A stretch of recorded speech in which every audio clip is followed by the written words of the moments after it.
We're making tentative progress on one of the world's most dreaded disorders, Alzheimer's disease. It's estimated that more than 6 million Americans, most of them over 65, may have Alzheimer's. But a couple of recent drugs are drawing attention for their potential to at least make a little difference in the dementia brought on by Alzheimer's. One recently won full FDA approval. And could there be other therapies that enhance the actions of those medications? Or lifestyle enhancements that could slow the progression or help prevent Alzheimer's disease in the future? One therapy that's being looked at is listening to and making music, and it's having a surprising effect. And speaking of music, a big 3-day musical festival is coming to the South Bay area of Los Angeles next month. The Beachlife Fest might be one that is unfamiliar to you now, but it's packing some big-name talent. Fox 11 News In Depth starts right now. Hello, everyone. I'm Hal Eisner, and this is Fox 11 News In Depth. Alzheimer's is currently ranked as the 7th leading cause of death in the United States and is the most common cause of dementia among older adults. But just recently, a new Alzheimer's drug meant to slow the progression of the disease was granted full approval by the Food and Drug Administration. Dr. Suzie Bash, a neuroradiologist and medical director at RadNet, is with us right now. Good to see you, Suzie. Nice to see you as well, Hal. All right, so you and I have been talking a little bit about this drug over the last few weeks, and you're a pretty good cheerleader for it. I am. I'm a big proponent of it. It's been an exciting summer for Alzheimer's disease. What is Leqembi?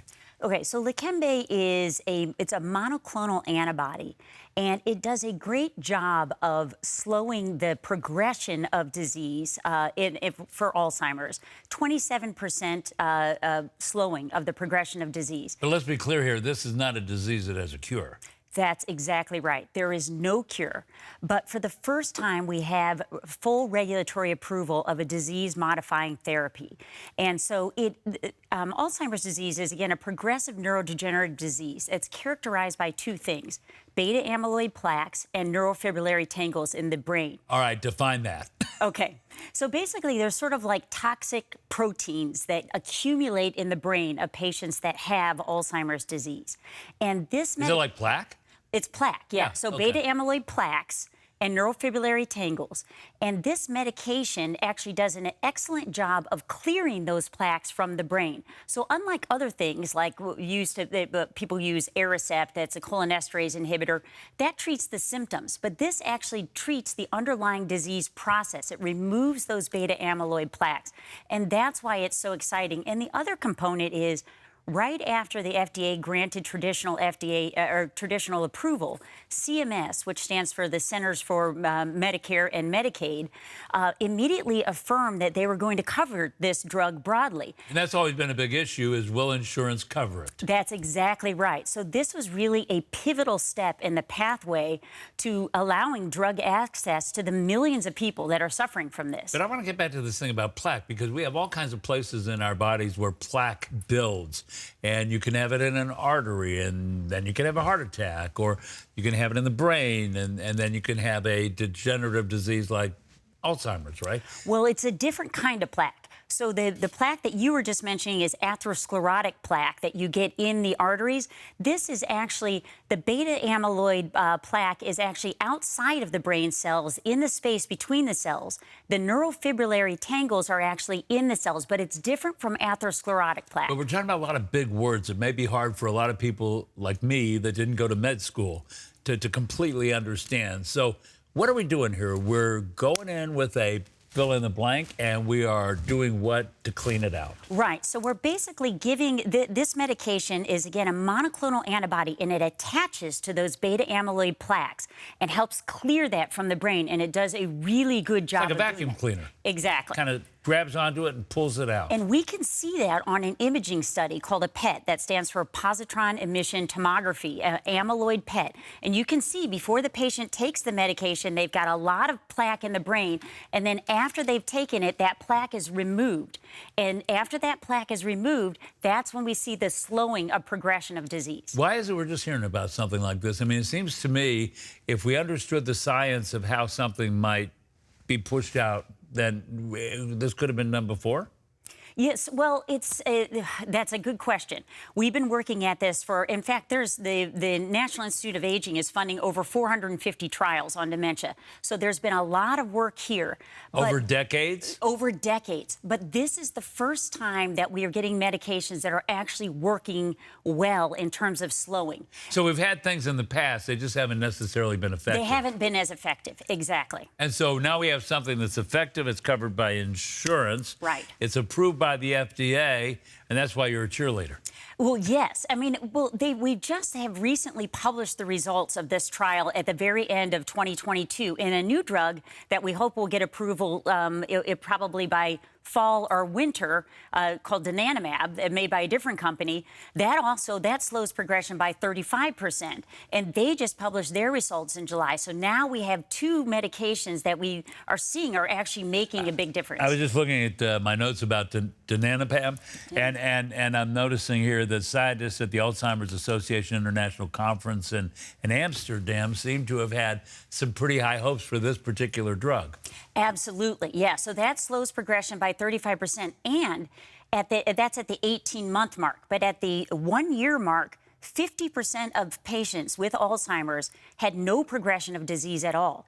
And when you think about how devastating this disease is, when we catch it in the early phase with this medication, that could mean a whole year of them still being able to drive their car, do their own finances, and most importantly, have meaningful interactions with their loved ones. This is a medication, though, that is reactive, not proactive, right? So I guess my question is, is this a step along the way to finding a proactive medication? Right. So there are actually Alzheimer's preventative trials that are in progress right now. But this is what we have on the table, and it is making a difference. And these drugs, there are some side effects that you can get with these drugs. Like what?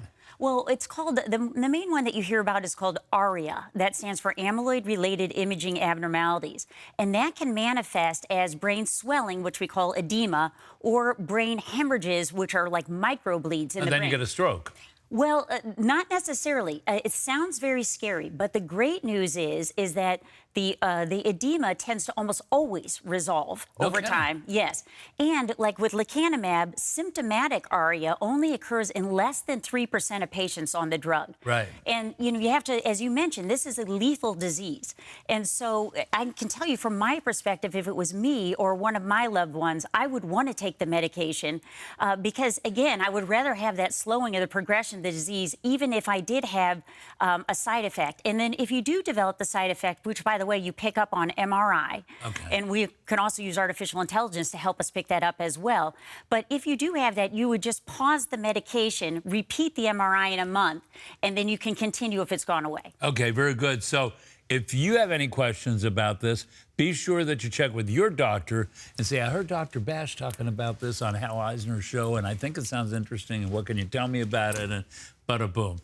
Dr. Bash, good to see you. Coming up next on Fox 11 News in Depth, we're going to continue talking about all of this. Dementia and cognitive impairment. Could there be therapies that are an alternative to drugs? And could one of them be as simple as a song? We'll talk about that right after this break. Don't go away.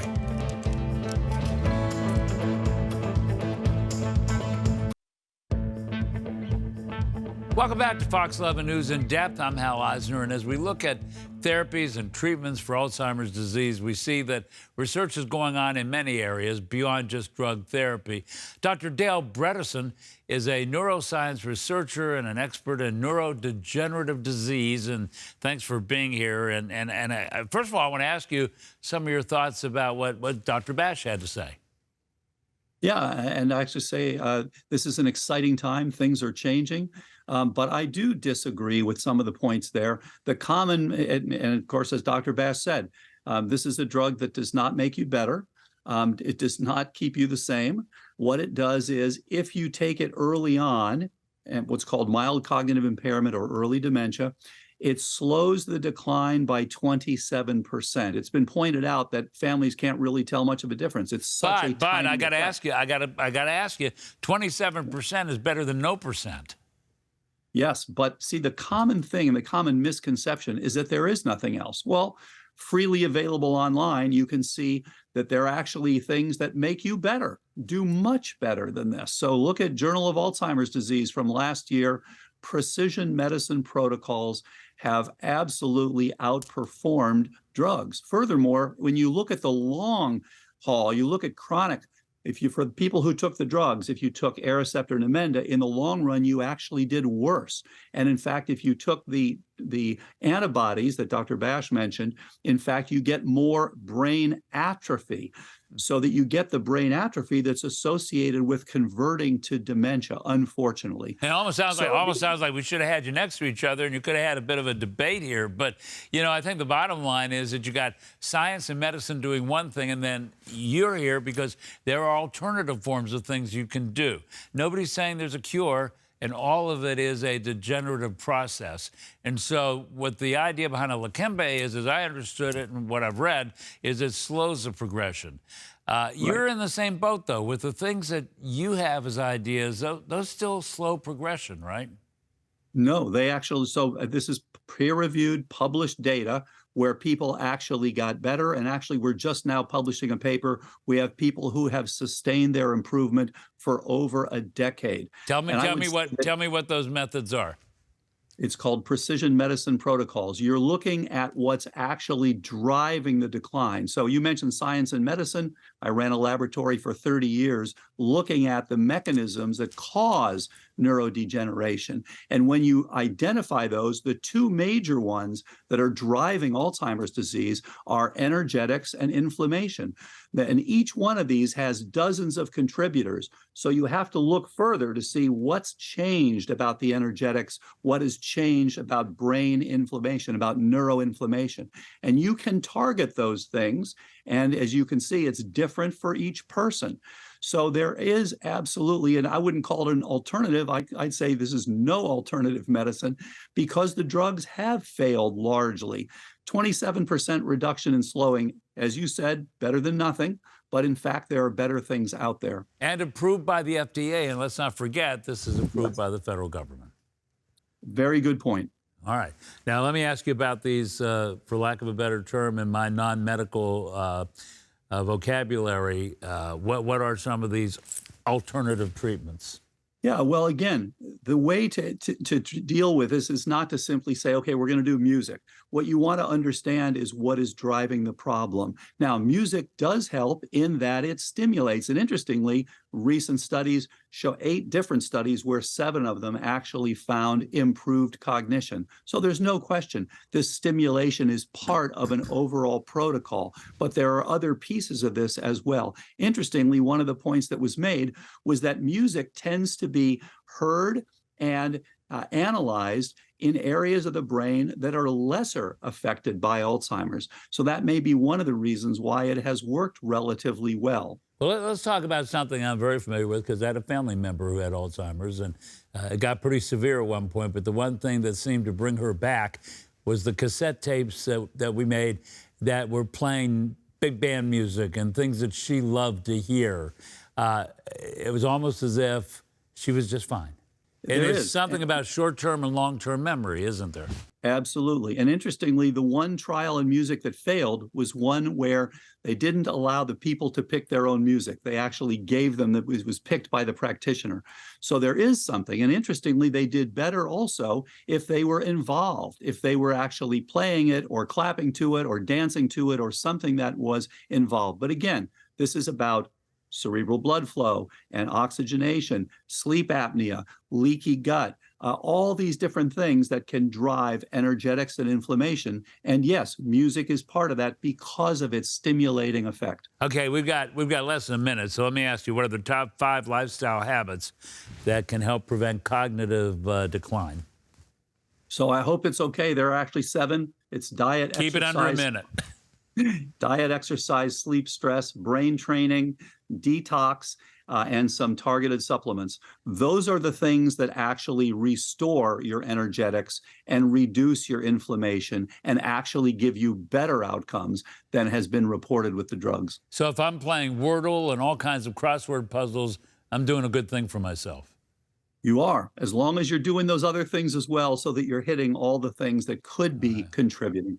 All right, Dr. Bredesen, good to see you. Thanks for talking with us, sharing some of your thoughts. And coming up next on Fox 11 News in Depth, we know that music can lift our mood and bring us joy. And that's just what our next guest will talk to us about as the Beachlife Festival returns to Redondo Beach next month. We'll be right back after this break. Don't go away.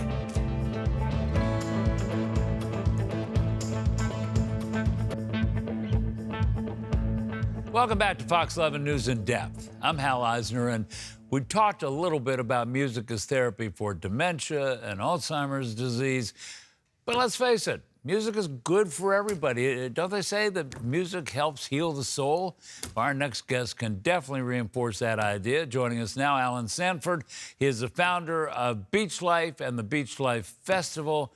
Alan, good to see you, and thanks for joining us. And we're all familiar with music festivals like Coachella and Stagecoach, but some may not know too much about Beachlife Fest. So why don't you bring us up to date on what that is, how long it's been going on?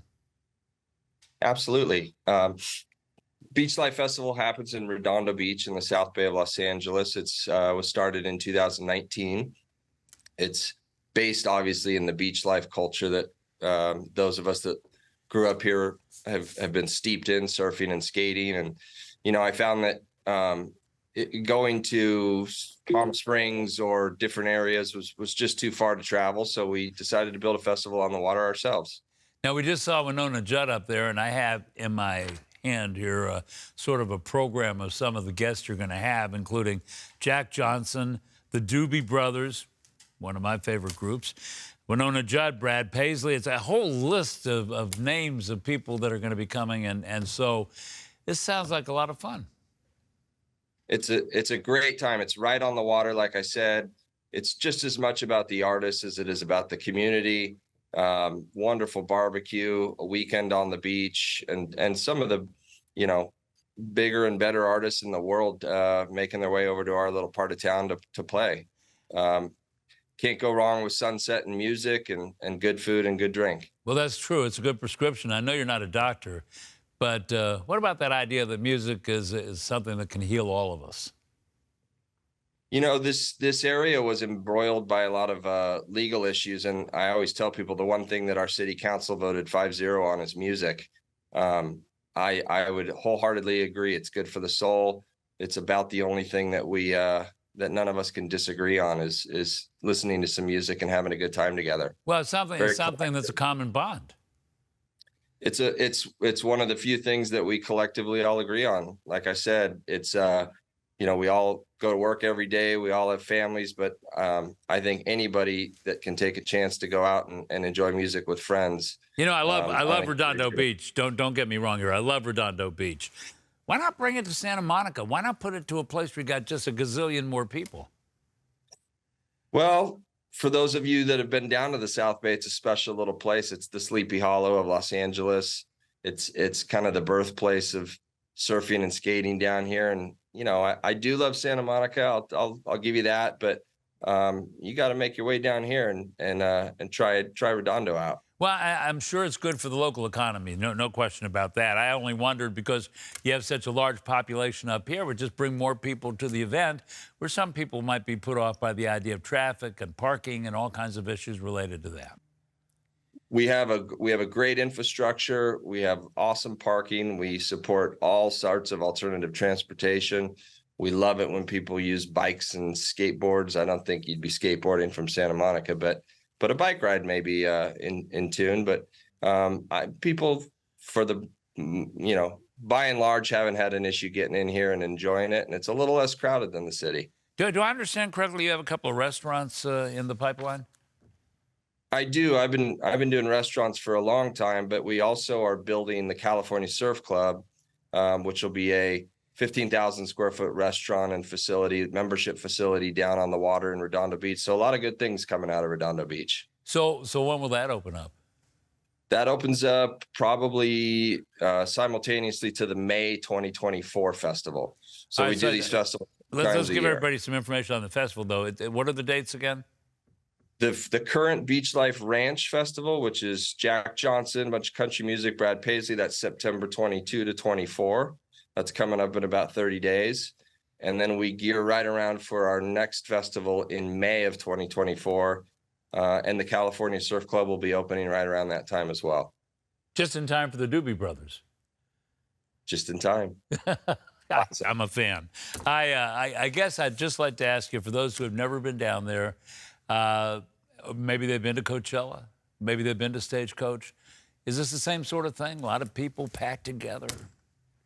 Yeah, look, I'm 46. I've been in a lot of lines and I've been in a lot of crowds. I don't really like that anymore. This is not for you. This is not your Coachella crowd. This is nice and spread out. If you drop your wallet, somebody's going to pick it up for you.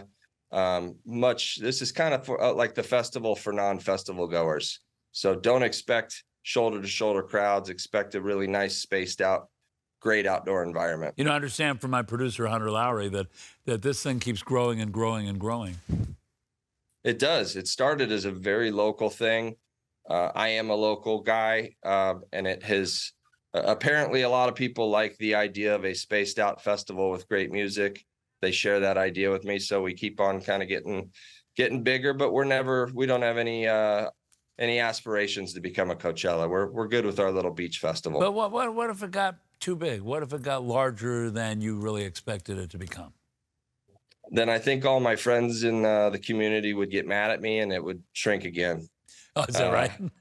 I think we're pretty limited on space down by the water here. And like I said, I want this to be something that everybody's proud of. My daughter's proud of. And I don't see us getting much bigger than we are. We're pretty happy where we are having the parties we have. All right, very good. And so we only have a half a minute. So let me just have you take the opportunity to tell everybody your website, tell everybody what they need to know, how much the tickets are, that sort of thing.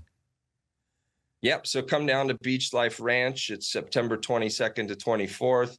You can buy tickets on beachliferanch.com or beachlifefestival.com. We're expecting sunny and 72. Come join us. 3 days of music, fun, food and drink. I may very well take you up on that. We'd love to have you, Hal. I'd love to be there. Okay, take care. Thanks for joining us, and we'll continue with Fox 11 News in depth right after this break. Don't go away. And finally, for an audio version of this program, check out my podcast. You know what it's called. It's called What the Hell, and it's available wherever you subscribe to podcasts, or just go to whatthehellpodcast.com. That's it for this week's Fox 11 News in Depth. Thanks for joining us, everybody. Have a great week. We'll see you next time.